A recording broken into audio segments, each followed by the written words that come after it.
a trauma surgeon and a critical care physician. This meeting is being recorded um, at UCLA, as well as where I work. And I think for today's webinar, she has a really strong interest in global surgery research to improve access to quality surgical care in low and middle income countries. And she has an ongoing projects and partners in Cameroon, Uganda, with a focus in trauma systems strengthening. So I think it's a really exciting topic, and I'm really looking forward to learning about her work. And I trust that all the fellows will benefit from this webinar. And towards the end, I encourage everyone to ask questions and engage in an informal discussion. So welcome, Dr. Juillard. Thank you so much for the introduction, and thanks for inviting me to speak.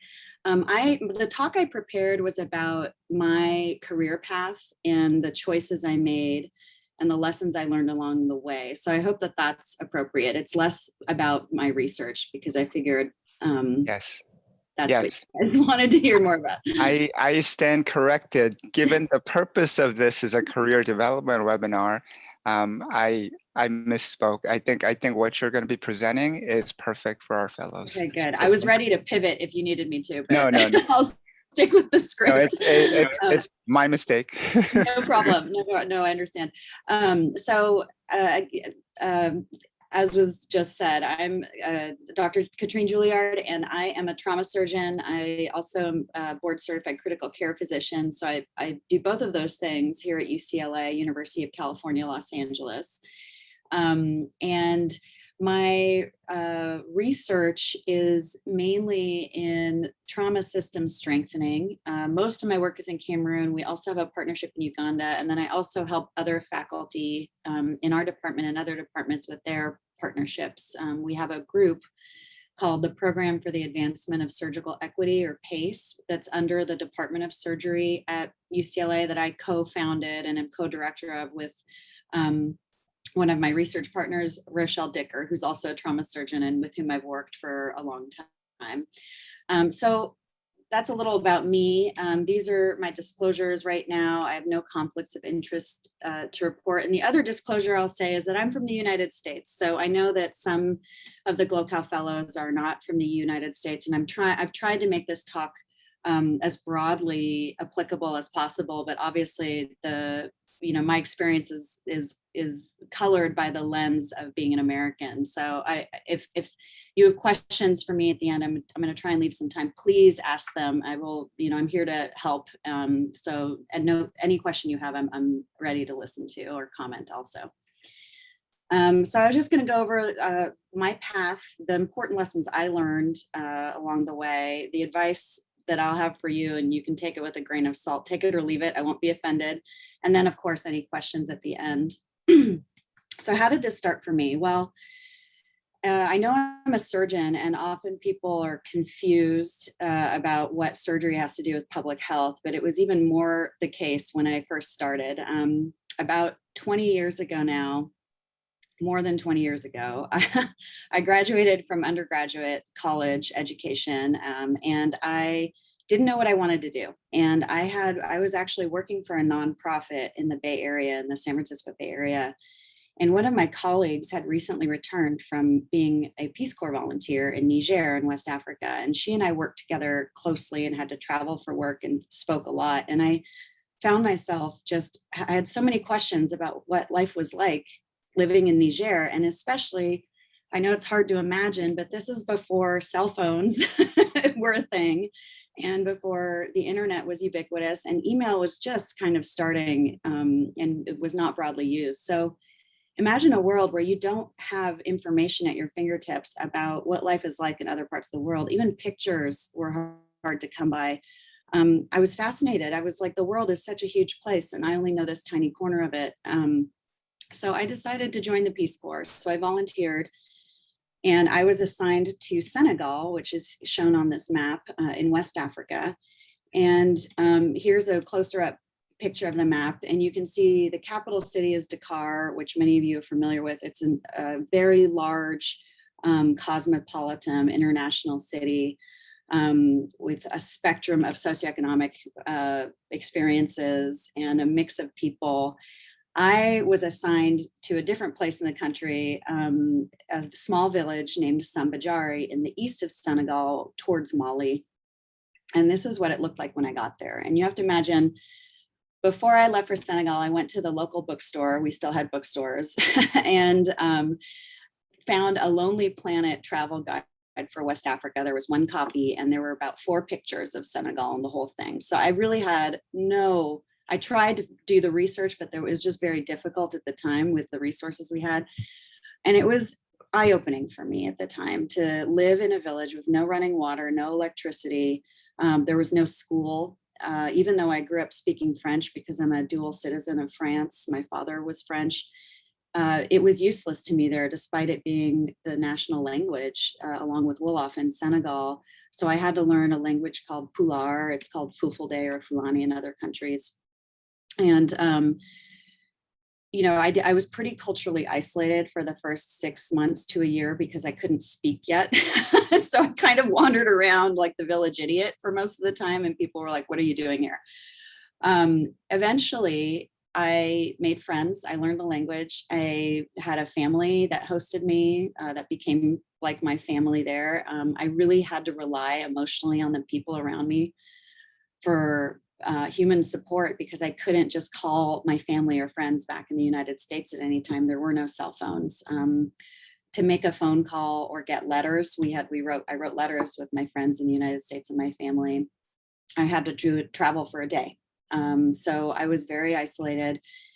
And what happened was I feel really lucky that I got to do this at a time before globalization really started in terms of electronically, because I really grew close with people and I learned a lot from them. I learned so much about what it was like to be, the culture, the songs, the history, the magic, all of it I was immersed in. And I really saw up close, although I had different resources as an American and that always would separate me, I did see the consequences of extreme poverty and what it was like to not have healthcare. And of course, this was a transformative experience for me.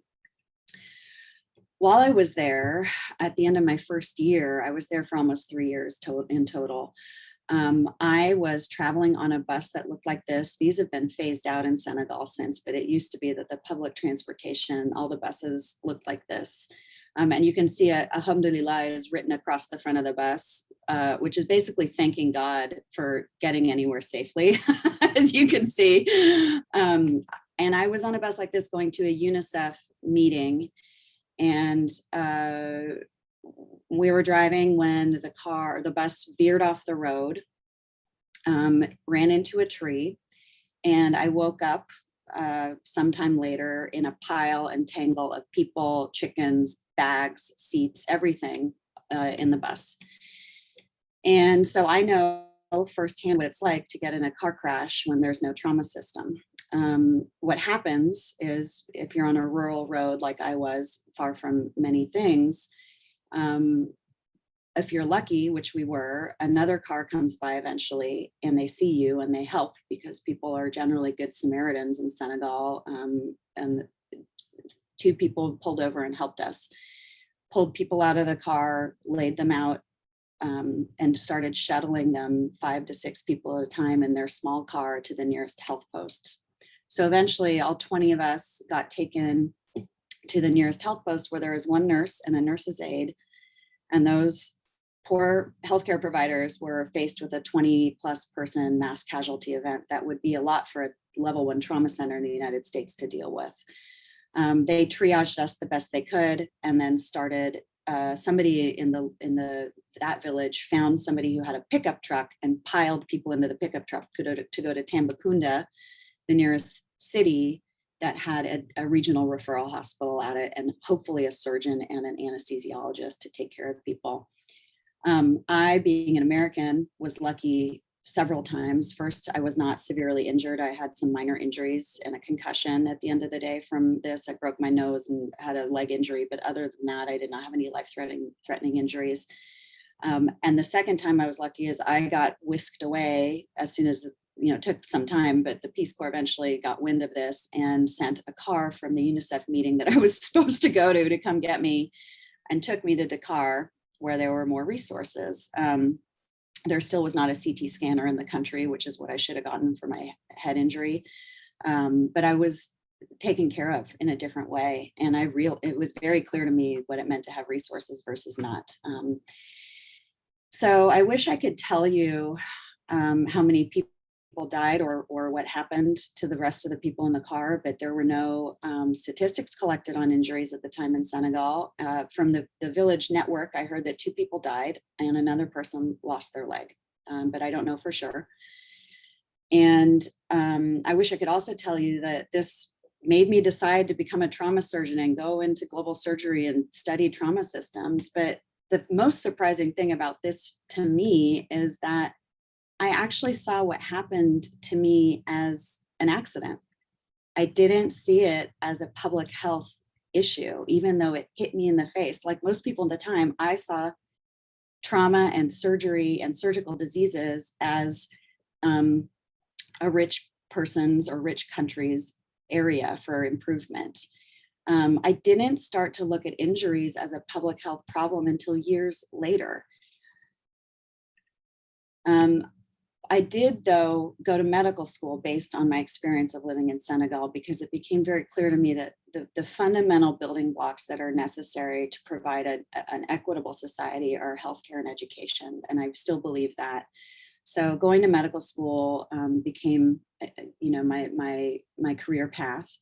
But I was also wrong about a lot of things at that point. I thought I was going to go into family practice. I was wrong about that. I thought I was going to work in community health or community development in sub-Saharan Africa based on my experience in Senegal. Again, wrong. And I thought I would go back and live in Senegal. Again, I was wrong about that. I live in Los Angeles now and I'm an academic surgeon. I was not expecting this to happen, mainly because it turned out I liked surgery. I was surprised by that. I did not go to medical school to be a surgeon. And here's a picture of me when I was an intern doing an operation with Dr. James Atkinson, who was a very well-known pediatric surgeon who is now professor emeritus. And I'm just fascinated and loving the experience of fixing something with my hands. But here's me a couple of years after the first photo was taken, going back to visit friends and family in Senegal and helping make a chicken with my friend Yume, who's cracking me up about something.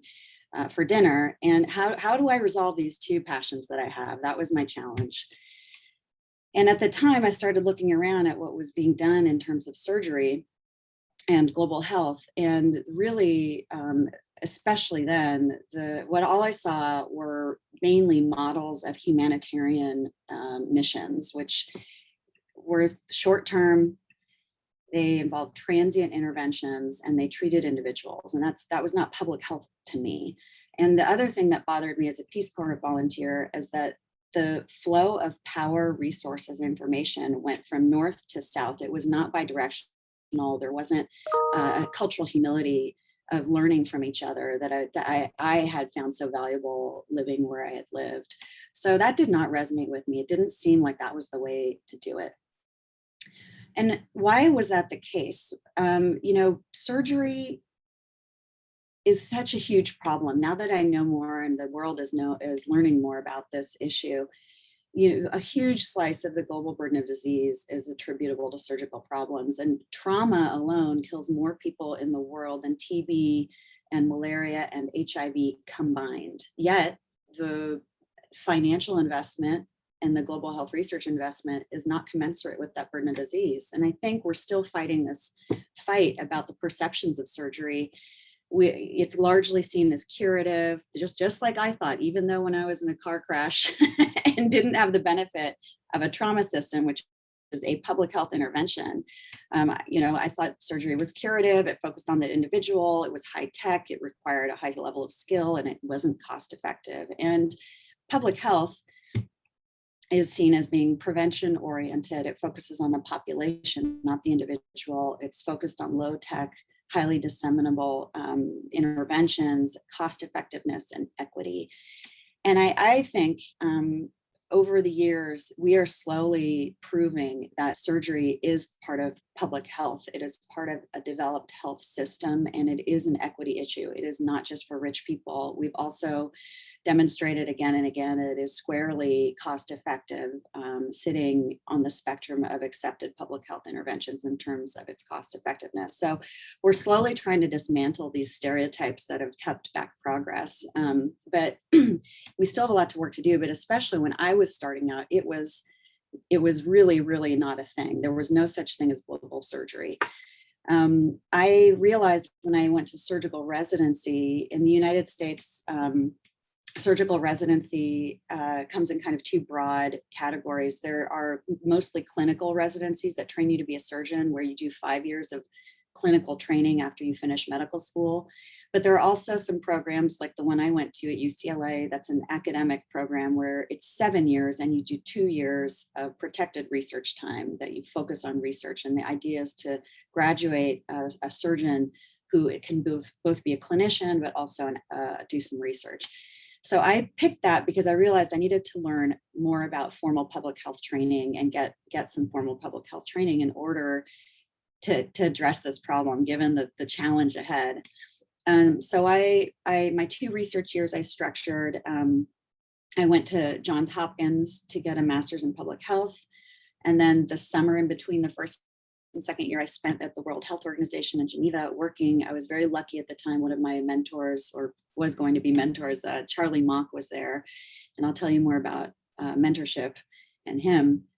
And then I spent the second year in Cameroon, which eventually laid the foundation for my current partnership and the research program we've developed together. So lesson number 1 for me is about mentorship. Mentorship is a team sport. I did not have the perfect mentor, especially at my home institution, for what I wanted to do. I was doing something that most people hadn't done yet, and a handful of people in the country had started doing, and Charlie Mock is one of them. I'm going to use my cursor so you can see Charlie Mock is here, and I met him while I was interviewing for residency. And so I want to emphasize, when you go out and interview for a job, for a position, for a fellowship, for anything, it's not just about the job, it's about who you meet, because you will ferret out all the people who are like-minded. It's an opportunity. And I can't tell you how many times I've gone to interview for something and the job wasn't the thing that I got out of it. At the end of the day, it was a connection with somebody that later they offered me a job, or they wanted to do a project with me, or they, like Charlie Mock, ended up being my mentor. When I met him, I was interviewing for residency, and I went to University of Washington as one of the places I was looking, and he was kind of not very well known, but he was a trauma surgeon up there and had done global, he had a PhD in epidemiology and had done his thesis dissertation, and had spent a year there on a Fogarty, it was a formal Fulbright fellowship doing injury epidemiology. And when I met him, I was like, oh my gosh, this is what I want to do. This is it. This is the solution. He's doing public health research for a surgical problem. So even though I didn't go to University of Washington, I stalked him essentially and made him mentor me. And he kindly agreed. So even though he was not at UCLA, which is the institution where I did my training, he became part of my mentorship team. Similarly, when I went to Johns Hopkins, I found Adnan Haider, who is a neurologist by training. He's originally from Pakistan and graduated from Aga Khan University. He's a brilliant researcher and does injury research and policy around injury prevention. And so I was like, that's close enough. That's surgical disease. I'm going to learn from him. And so he became my mentor at Johns Hopkins. But there were mentors at UCLA. This is Joe Hines. He was my program director. And he is a pancreatic surgeon. He did basic science research. And that had nothing to do with anything I was doing, but he was a successful academic surgeon and he was my program director. So he was inherently in a position to mentor me as part of his duty to me. And so I leaned on him to give me professional advice and career advice, because he could do that. He'd been a successful academic surgeon. He could help me put together what it took to do that.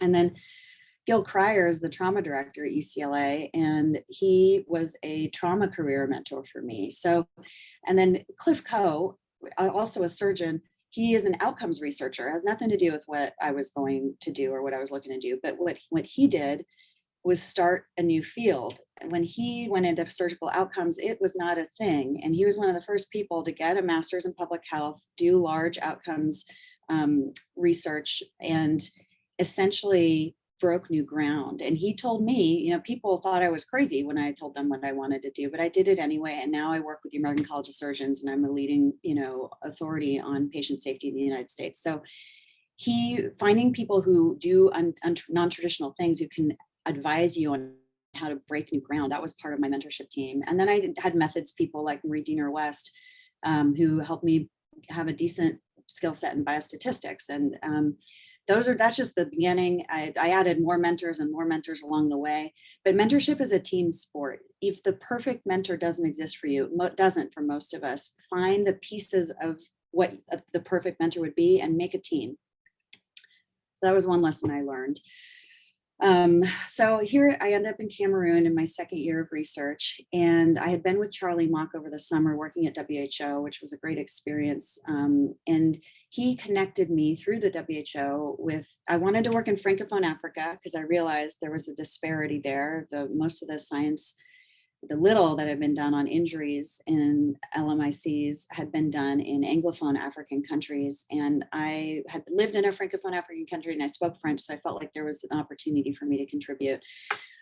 So I asked Dr. Mock to look around, and he and Olive Kobusinge, who's a Ugandan trauma surgeon, connected me with Martin Manono, an ENT surgeon in the Ministry of Public Health in Cameroon, who's the director of family health, but he was the violence and injury prevention point of contact for the WHO there. And he responded and said, yeah, I would love to have somebody come and do a research project with me. So I came on his invitation. And when I got there, even though people in the US were like, trauma and public health, what are you talking about? That makes no sense. I got there, and people, as many of you have seen, are living through things like this, you know, terrible crashes with mass casualties. This is a road in Cameroon.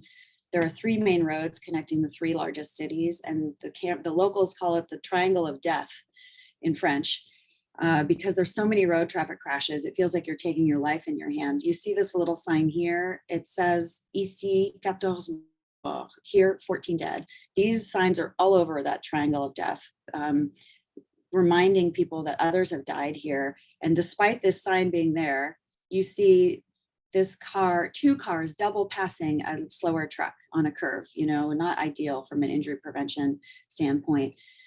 Here's a picture I took when I was there from an injury prevention perspective, it is so rich. It shows traffic mix, which is a risk when you have different road users together, vulnerable ones like this motorcyclist with no helmet, another injury prevention thing, overcharged vehicles, another large overcharged vehicles. These often the brakes are not good enough when they're going downhill with a lot of inertia, and passing blindly.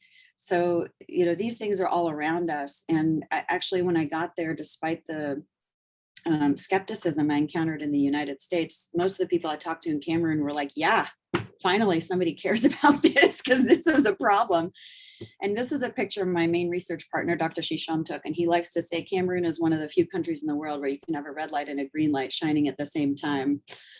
He uses it in his talks all the time, so I stole it. So lesson number 2, partners are the key. And especially for those of us from the United States, it is literally impossible to do this work without good partnerships. It is the most important part of this work. This is a picture after I finished residency. I went to the University of California, San Francisco as my first faculty position. And I had done my fellowship there for 2 years, and I spent another 4 years there as faculty. When I joined the faculty, Rochelle Dicker and I co-founded, with the support of our department chair, the Center for Global Surgical Studies, and it's now called CHESA. We left and came to UCLA. Daruk Ozgadiz, who's a very well-known researcher and pediatric surgeon, is now the director of global health there. And it's called the Center for Health Equity and Surgery and Anesthesia. But this is a picture of our team. We had a big conference about 3 years into our project where we brought our Cameroonian partners to the United States and had a 2-day seminar on program building and what our long-term goals would be together. And here's Dr. Shisham, the surgeon I stole the red light, green light, simultaneous light picture from.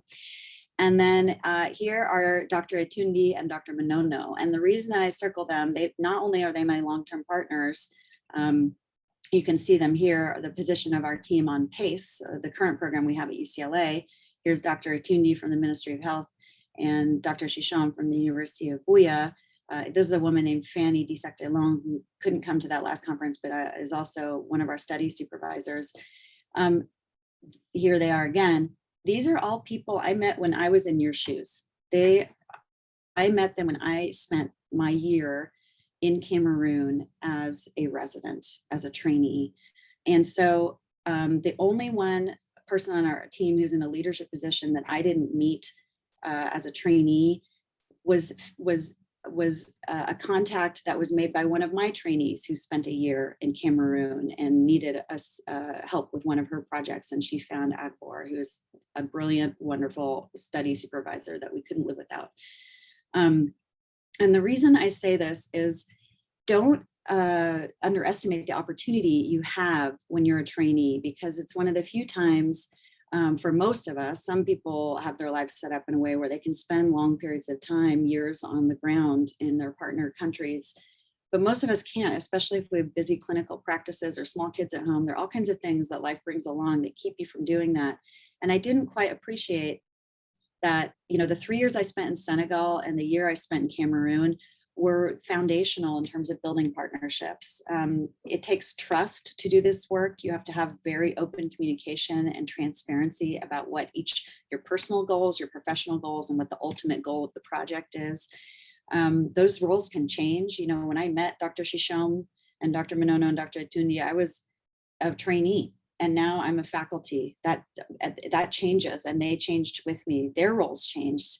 Dr. Etundi was the director of the emergency room at the Central Hospital Yaoundé, where we did our first pilot study when I met him. He is now one of the highest officers in the Ministry of Public Health in Cameroon. So that changed what his focus is and what his resources are and the leverage he has. It's super important too, with that trust, to be able to frankly talk about what are the challenges. One of our main challenges is what the NIH and other funders want to fund is not always what the priorities are on the ground. So grant opportunities will show up, and Dr. Shisham and I have a frank conversation. He'll say, well, this is what I want to do. And I'll say, okay, if we write it that way in the grant, they're not going to fund it. So this is how I propose we write it, knowing that if we get the money, we'll do what we said we'll do, but we'll also do what you want. And we have to have that trust with each other. And it takes constant self-evaluation. Academic medicine is very competitive and very difficult. And it's very easy to slip towards the hamster wheel of trying to just publish and check boxes and not keep your eye on the goal. So you have to constantly build in time in your schedule to reevaluate your program, reevaluate your partnership, and have honest conversations about how you're doing. So don't underestimate the chance you have right now. The GloCal opportunity is a huge opportunity to form strong partnerships in other countries. And those may be the partnerships you end up building your career on. That's what it did for me. I didn't have GloCal at the time, but I was able to hustle, and I'll tell you about that in a minute, to spend a year in Cameroon. And that was the foundation for my research program. Spend a lot of time listening and learning and hanging out with people, making friends, not only because it builds trust and friendships and partnerships, but because it's fun. I mean, it's really, really fun to do research with Dr. Shisham, whom I consider a very good friend, and we laugh all the time together. It's really fun. I find the like-minded people on the ground who have big dreams and are want to change things. It's hard, my partners in Cameroon are up against unbelievable odds when they're in their clinical practices and their research goals, but you find these people that are unbelievably motivated, and they are the real fuel behind the program. You want to find people with complementary skill sets. Dr. Etundi was an emergency medicine physician, but he ended up being a public health person, very different than me, a surgeon, but we were able to work together and each bring something different to the partnership. Same with Dr. Manono. And then find mentorship.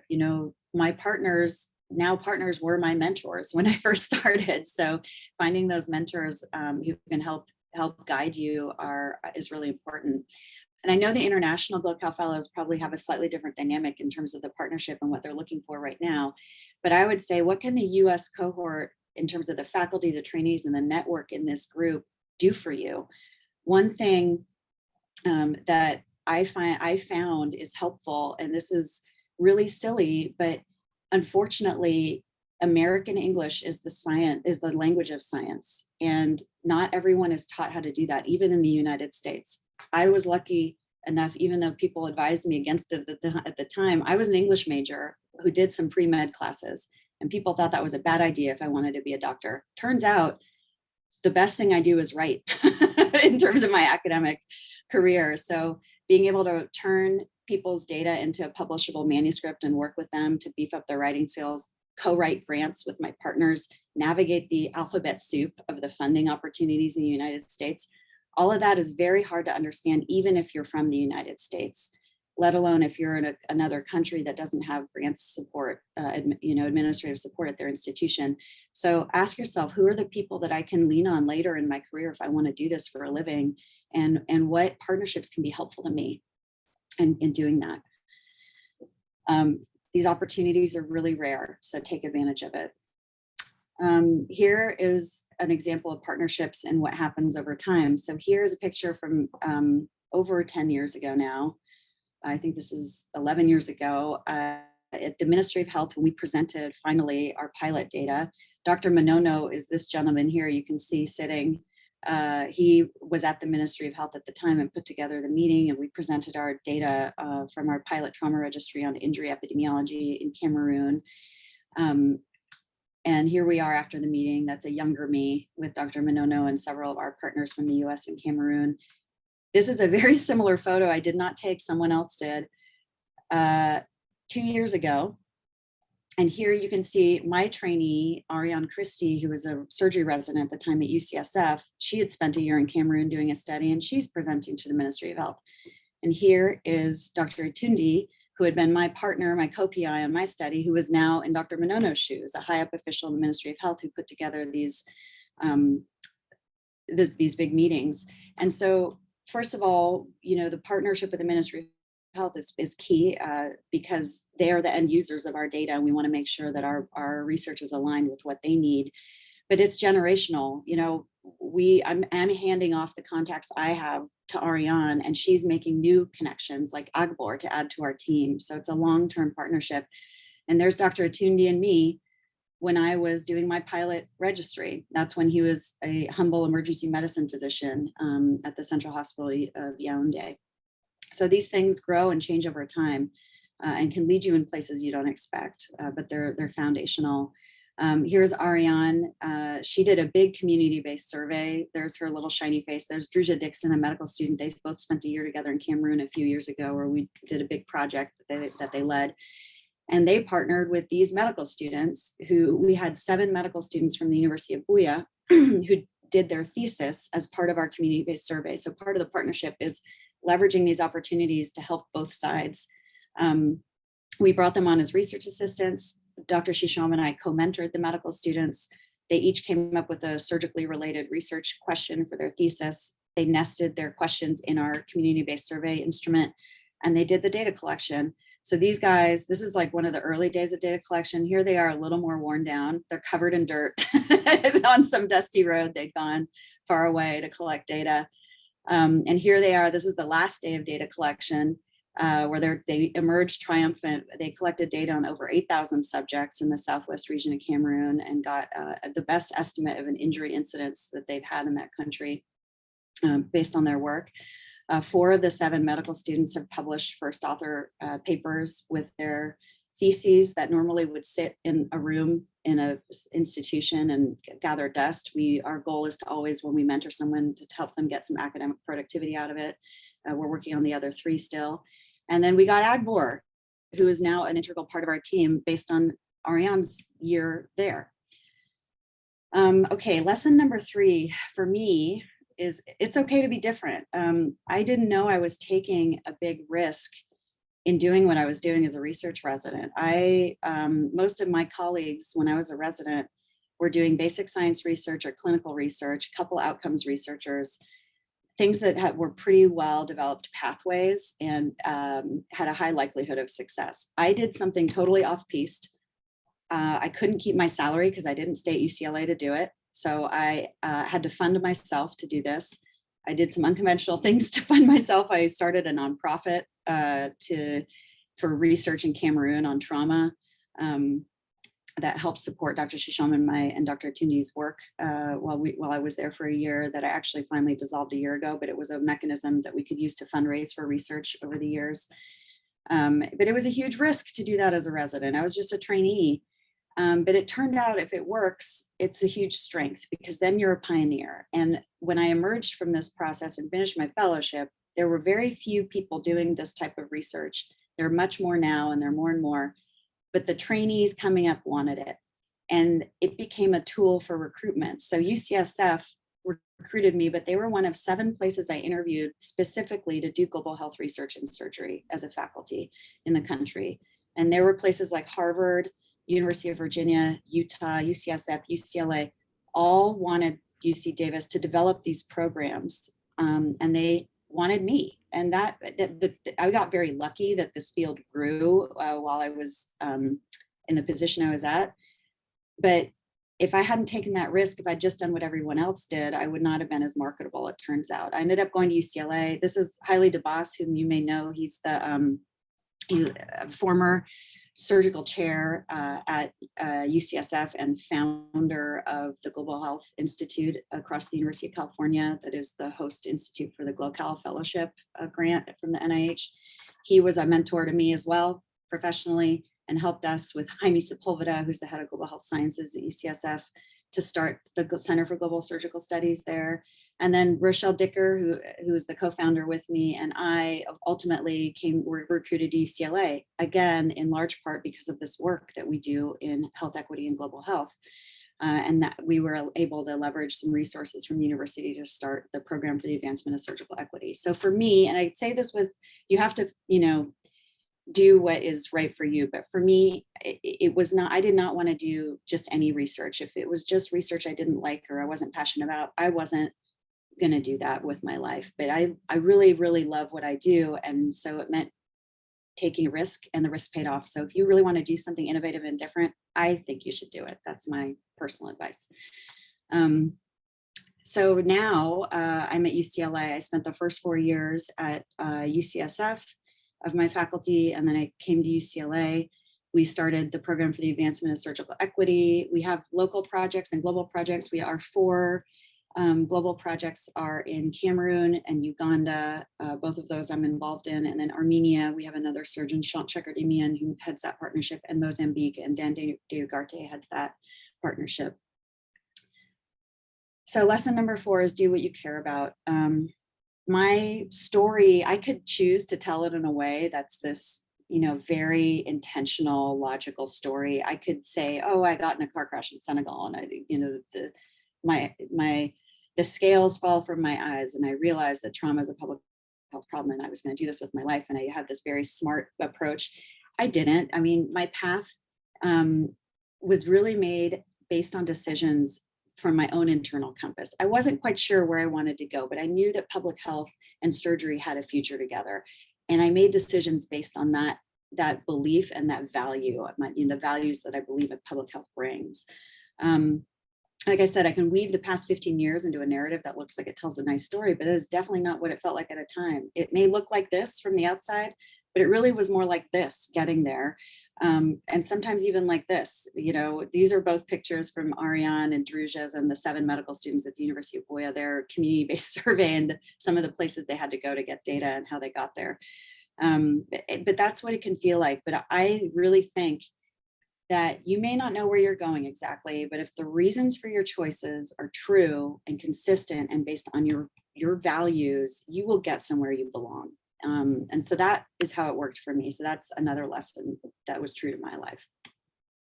Funding. This is the big beast in academic medicine. Obviously, publications are super important in terms of career advancement and staying relevant.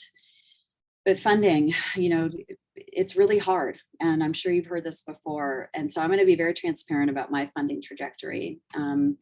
Initially, I started this NGO assist that I just dissolved this year, but that was how I got funded to do my first research program. I found my own funding through calling every person I know and people I didn't know and asking for money. I mean, shamelessly. It was not fun, but it worked. And I got the pilot data, I got the partnerships through that year. We presented to the Ministry of Health. We formed an injury committee in Cameroon based on that data. All of it I owe my research career to that initial NGO. We also used it for a lot of education and ways to have people give money outside of the university that would go directly to Cameroon for different initiatives that my partners wanted there that were not necessarily academic. And then I got my first job, I got departmental funding, and same with coming to UCLA, I was able to get resources from the university. I think it's very hard to do global surgery work, especially without some initial funding coming from the university itself. And I do believe that if departments and universities want to have global health programs, they have to invest in them. And that means investing in the faculty who bring that to the table, especially in the United States. Then I got lucky. I got a professional society, the American College of Surgeons Junior Faculty Award when I was a junior faculty. That was my first grant. And then I got 2 NIH grants that are just finishing this summer after that. So that all sounds great, but let me show you what happened. So these are my failed grant applications. Many of them, as you can see, I applied to more than once. All in, 28 failed applications before I got 3 successful ones. And these are the 3 successful ones I got. And most of us, that's what it looks like to get funded. Very few people just come out and get their K award and sail through to an R01, which I will explain the alphabet soup of the NIH briefly as well. Most people struggle a lot. And so the next lesson is really about persistence. This is the iceberg illusion of success. That is a general slide that I found on the internet about, the tip of the iceberg is success, and that's what people see, but underneath it is all the difficult things that happened, including failure.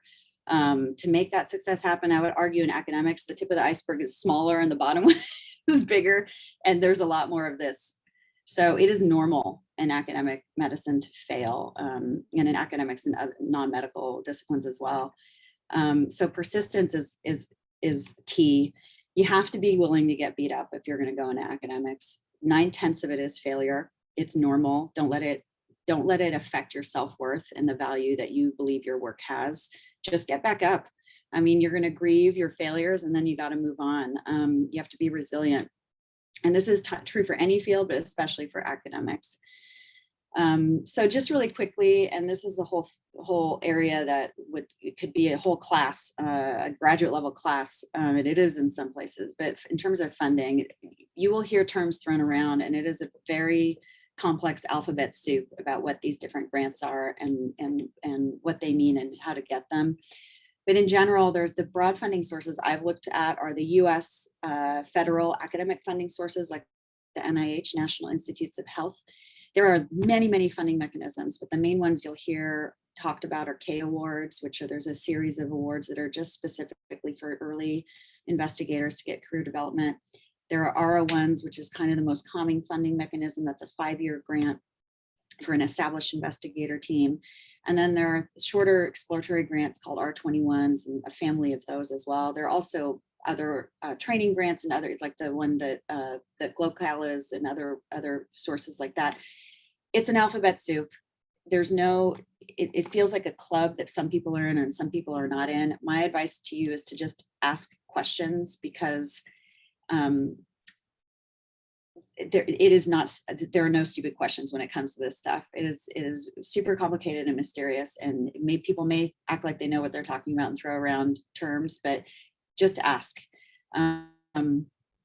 There's also development and other donor sources, especially if you're in an LMIC, the World Bank and USAID, and DFID, which is the US or UK version of USAID. There are other options. The UK has LMIC specific grant opportunities that come out as well. Same with some Swedish grants. There are African funds. There's also niche things like the Department of Defense, which for some trauma surgeons is a good place to look for funding. but you have to get creative and you have to just keep applying. When I applied for my first NIH grant, it seemed overwhelming. And I was like, who am I? I can't get funded by the NIH. I'm not that caliber researcher. And then I got two. I mean, it took a lot of trial and error, but I was able to do it. So you just have to do it.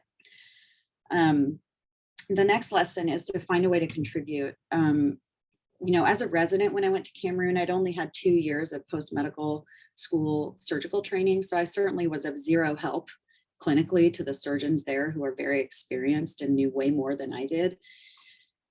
I was still in training. Even now, I'm a surgeon who's used to working in a totally different system. I'm a very limited help to my partners in Cameroon who are much more experienced being surgeons in Cameroon. But what can I bring? And even as a trainee, because I could do a solid multivariate analysis and I could write a paper, I became very useful to a lot of people. So even as a trainee, even though you're in training, you probably have some skills that can be helpful. So figure out what those are and just contribute. It doesn't matter how, just help.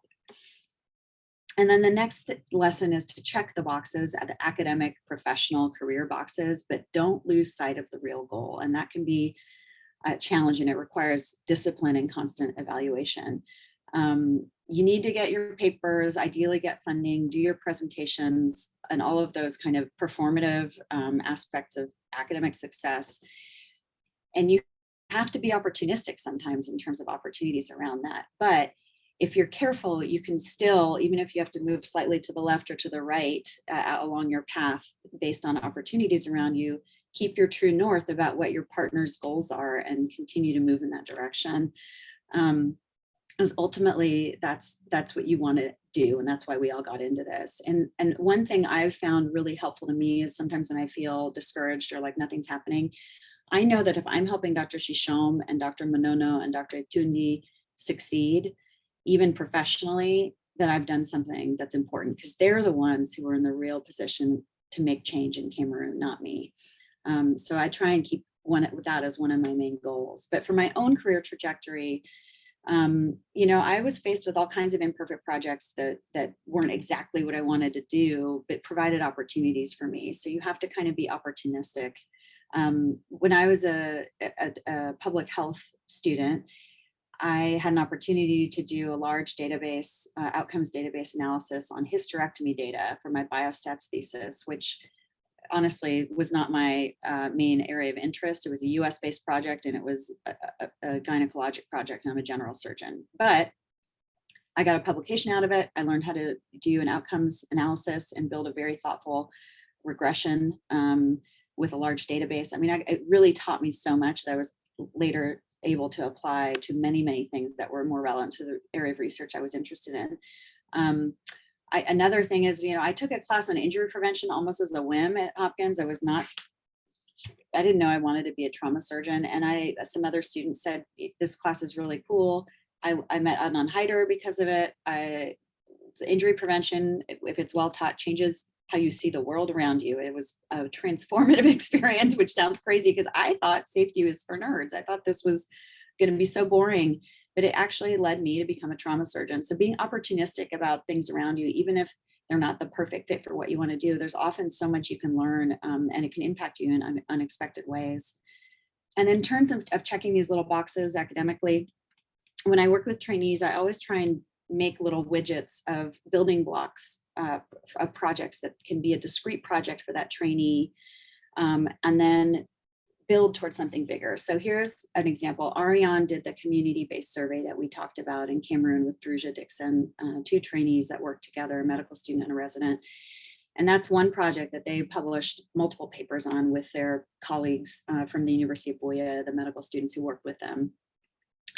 But that's one of many widgets that we have, little building block projects. And all of those kind of seem to be these little publishable units, but they're not working in isolation. They're checking the boxes that we need to academically, but they're really designed for something bigger.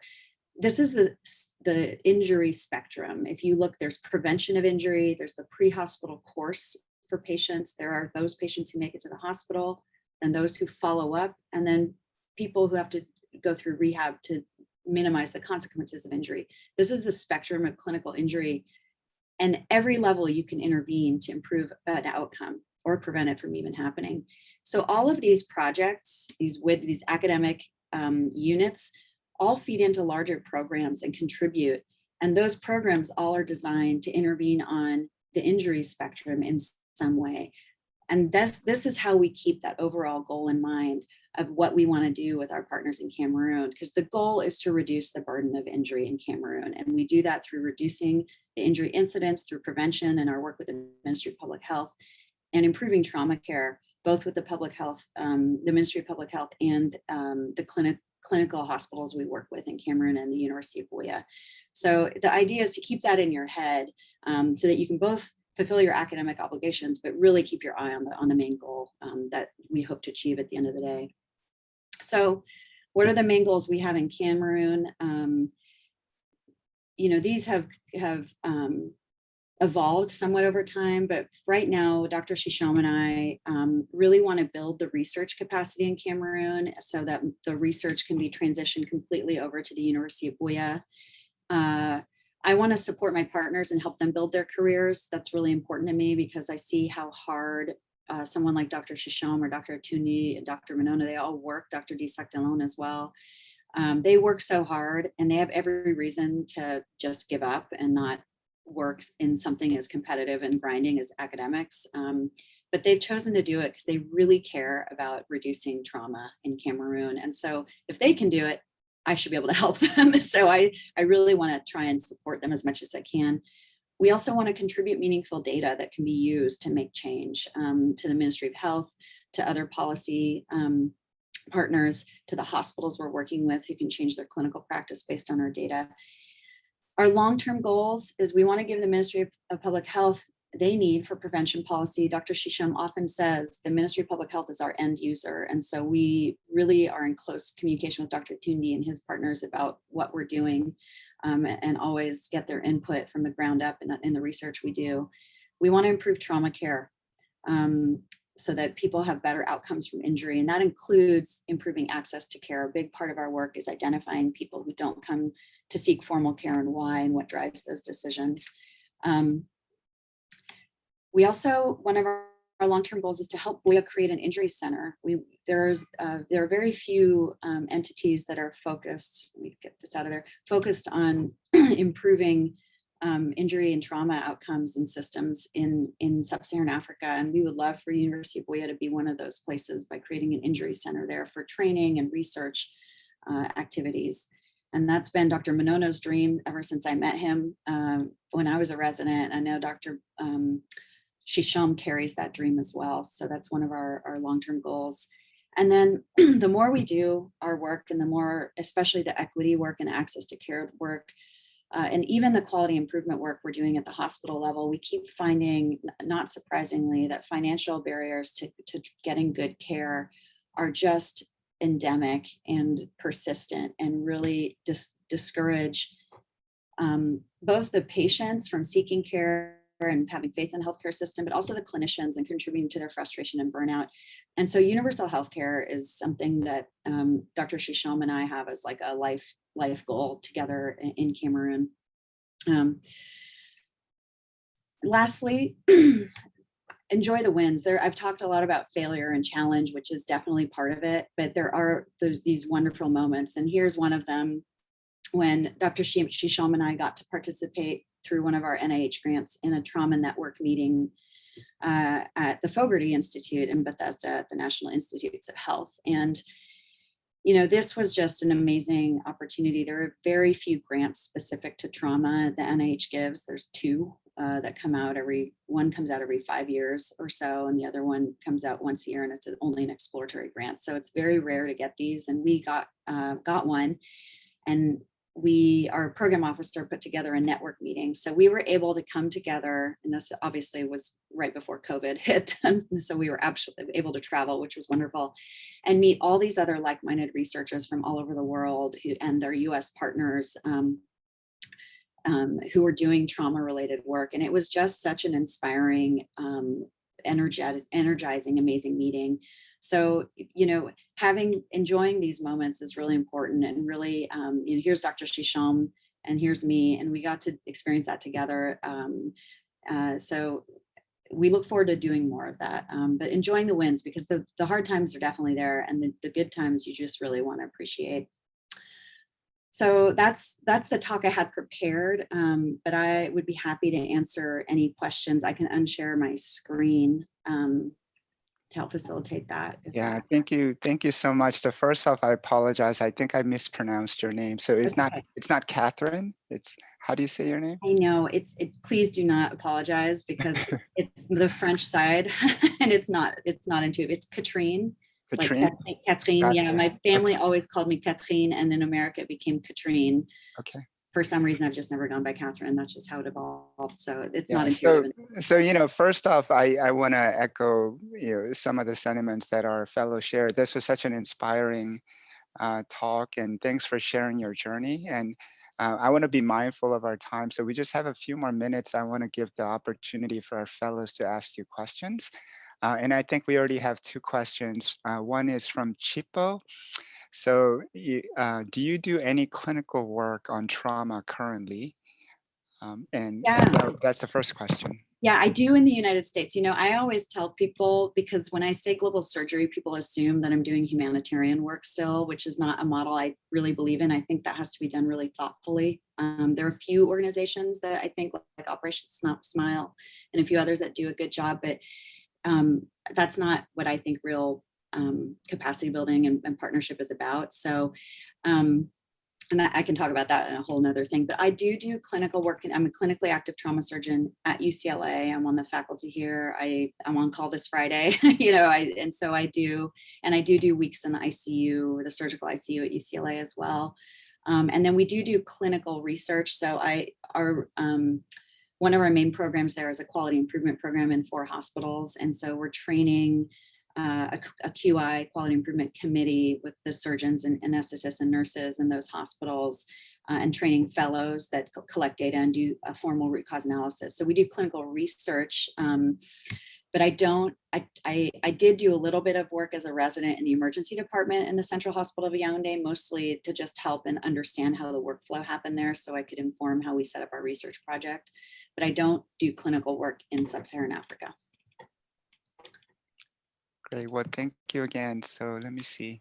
I'm just reading the chat. I think this is a lot of thank yous for sharing such an inspirational. No problem. I'm happy to answer any questions, honestly. So I know you're mindful of the time, but I can stay if people want. I'm totally open to that.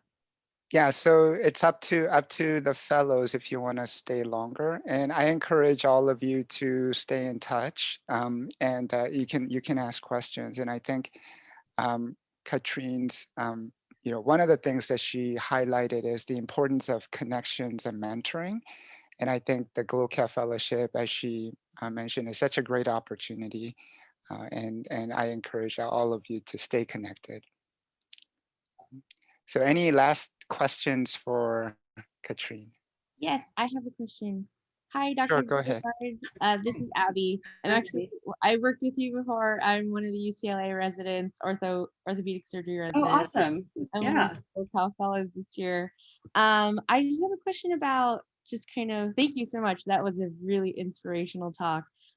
Just about, because I'm kind of struggling with this, like wanting to stay in academia, my interest in global ortho. There's not a lot of places, in the United States that do, or a lot of institutions in the United States that do global stuff. So kind of how you found your job at UCLA, or like, how that influenced like where you went to work after like residency and fellowship.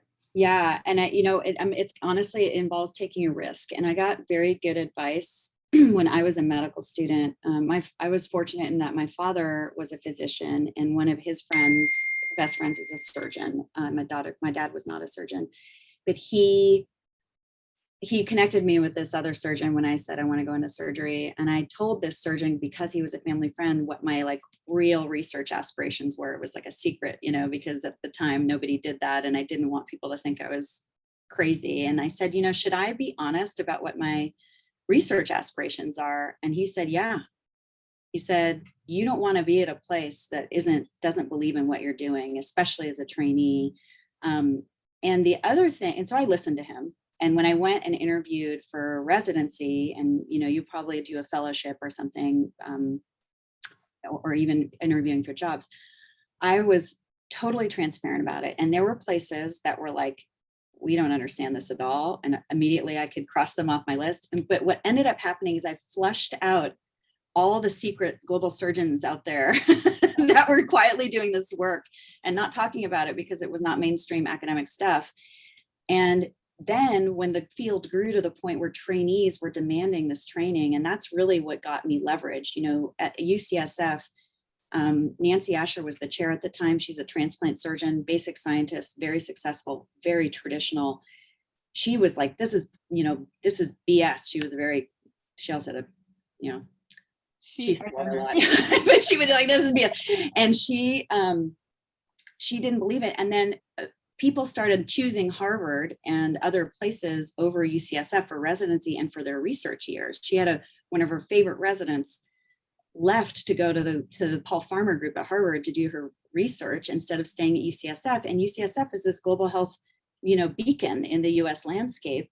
And that made her angry. So she decided, okay, we're not losing our talent. I'm not doing this anymore. And that was the leverage we used to get investment into our first center at UCSF. Then the same thing started happening at UCLA because UCLA and UCSF are very competitive for the same residency applicants in general surgery. So people started going to UCSF because, the new generation of surgeon is globally aware and they want to do equity work. They really do care about public health more and more and more. And that became a huge leverage for us. So I know orthopedic surgery is also very traditional and probably more so. It's more patriarchal. It's more male, and so the battle is there, but there are places. UCSF has IGOT. There are faculty here that you can find who do global health work. And it is a huge need. I mean, most of the injuries we see from road traffic crashes in Cameroon are orthopedic in nature, sadly, because the people who die, who have internal abdominal hemorrhage often don't make it to the hospital, but the people who do have fractures and head injuries, most of them, especially with mototaxis. And good fracture treatment in a low-cost way is so important in that setting. So you do have a lot to offer. Yes. Thank you so much. That was really encouraging. Thank you. Yeah, no problem. And if you want to talk to me about it, let me know. Email me. Absolutely. Yes, I will email you. Thanks. So thank you all. So I know that we are out of time, but I encourage everyone to stay connected. And Katrine, thank you again for making the time to share your work with us. I appreciate it. Can I also just say, any of you who want to email me, please do if you want to talk about career stuff. Somebody asked me about my family time, and I'm going to make a quick plug for that because it is so easy to get just swallowed by academics and especially clinical work as a surgeon. I mean, it is endless. I have my iPhone stopped telling me how many unanswered emails I have because it just got too high. It just stopped. It gave up on me one day. It's overwhelming. But I made a decision. I went through some very difficult things personally. I had a lot of deaths in the family in a row over the last 5 years, and so I made a decision that I would draw a box around how much of myself I'd be willing to give to my job, and that I would either fail or succeed in academics based on that amount of effort, because the family, I mean, for me, and everyone has to make their own choice on this, but for me, the family is the most important thing. And I'm the classic female surgeon. I had my child when I was 42, I deferred all the family stuff, but it is the most important thing to me, especially now. And so I don't think you should ever hesitate to prioritize family, to answer your question. Yeah. Great. Well, thank you again. This was really, really inspiring. No problem. Thank you so much for inviting me. And again, feel free to reach out. Thank you guys so much for your for showing up. All right.